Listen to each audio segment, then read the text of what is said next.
स्वागत है दोस्तों हमारे YouTube चैनल नारी संवेदना मृदुला सिन्हा के उपन्यासों के संदर्भ में। लेखिका डॉक्टर रमा पद्मजा वेदुला।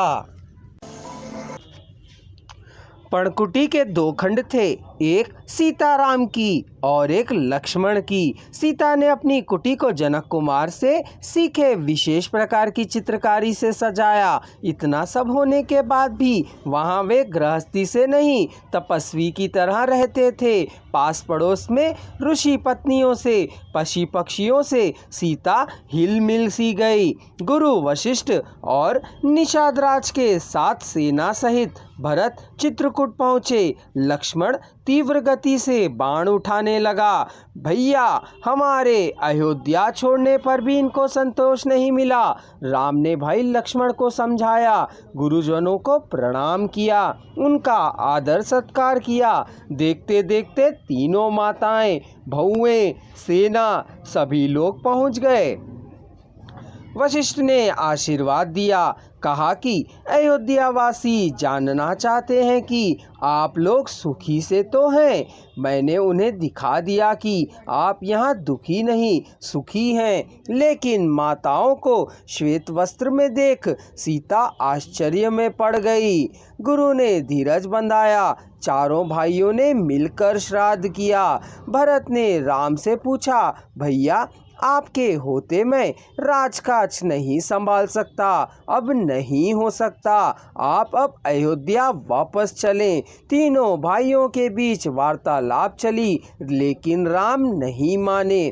कुटिया के अंदर जाकर मांडवी और उर्मी दोनों आश्चर्यों में पड़ गए। इतनी सुंदर कुटिया, पशु पक्षी जानवर, आह्लादित वातावरण था। चारों बहनें आपस में मिलकर बातें करने लगी। सीता से छोटी सासू से थोड़ी दूर ले जाकर बिलख कर रो पड़ी और कहने लगी, बेटी, मैंने तुझे गेरुए वस्त्र दिए हैं और कुदरत ने मुझे श्वेत वस्त्र दे दिए। मुझे क्षमा करो मेरी पुत्री।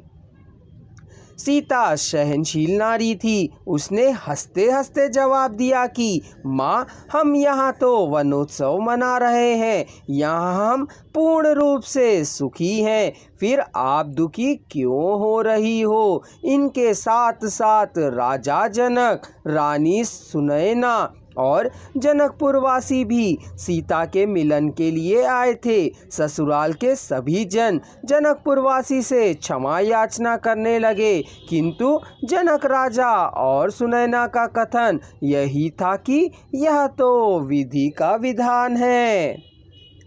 गुरु, माता, भाई इन सबके आश्वासन पर भी राम अयोध्या नहीं आए। सीता भी राम के विपक्ष में जाना चाहकर भी नहीं जा सकी, क्योंकि राम हमेशा विजयी होंगे। यह जानकर राम के पक्ष में ही रह गईं। दोनों परिवार वापस चले गए। वातावरण में उदासी छा जाती है। सभी के वापस जाने के दुख से सीता शांत हो गई। अचानक आंधी तूफान के आगमन से कुटिया में पानी आ चुका।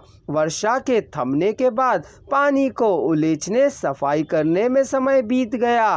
राम के आदेश से वहां से दांडकारण्य की ओर बढ़े चले। अत्रि ऋषि के आश्रम के पास वे पहुँचे। वहाँ ऋषि ने राम लक्ष्मण की सराहना की। उनकी पत्नी अनसुईया के चरण छूकर सीता ने आशीष लिए और उनके द्वारा दिए अद्भुत शक्तियों वाले आभूषण और वस्त्र नकार ना सकने वाली परिस्थितियों में धारण किए।